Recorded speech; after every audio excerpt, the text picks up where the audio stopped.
Welcome back to SDG நண்பா. இன்னைக்கு நம்ம இந்த வீடியோவில் எதை பற்றி பார்க்க போகிறோம் அப்படின்னு பார்த்தீங்கன்னா, இந்தியன் பை 3D கேமிங்கில் நம்ம ஒரு சைன் கோட் பார்க்க போகிறோம், சீட் கோட் பார்க்க போகிறோம். ஸோ வாங்க மறக்காமல் சீட் கோட் பார்த்துருவோம். போன தடவை நம்ம என்ன வீடியோ போட்டிருப்போம் அப்படின்னு பார்த்தீங்கன்னா, ரோல்ஸ் ராய்ஸ் காரோட சீட் கோட் போட்டிருப்போம். இந்த தடவை கவாசாகி நிஞ்சா H2R போட போகிறோம்.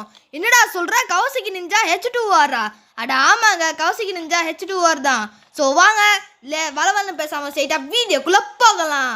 ஸோ மறக்காமல் இந்த வீடியோவை லைக் ஷேர் சப்ஸ்கிரைப் பண்ணிடுங்க. ஸோ டிஸ்கிரிப்ஷனில் லிங்க்கில் கொடுத்துருக்கேன், அந்த வீடியோவை பார்க்கலாம், அந்த வீடியோவும் பார்த்துட்டு வந்துடுங்க. சரி வாங்க வளவலன்னு பேசாமல் கோடை பார்ப்போம். இப்போ பார்த்தீங்கன்னா நான் கோடை நோட் பண்ணி வச்சுக்கோங்க. 303 ஐயோ 3ன்னு வந்துருச்சு, வெயிட் பண்ணுங்கள். இப்போ ஒன்றும் பிரச்சனை இல்லை. இப்போ நம்ம கோடை பார்ப்போம். 3000. இப்போ கால் பண்ணுறோம். அவ்வளோதாங்க, கவாசாகி நிஞ்சா H2R வந்துருச்சு.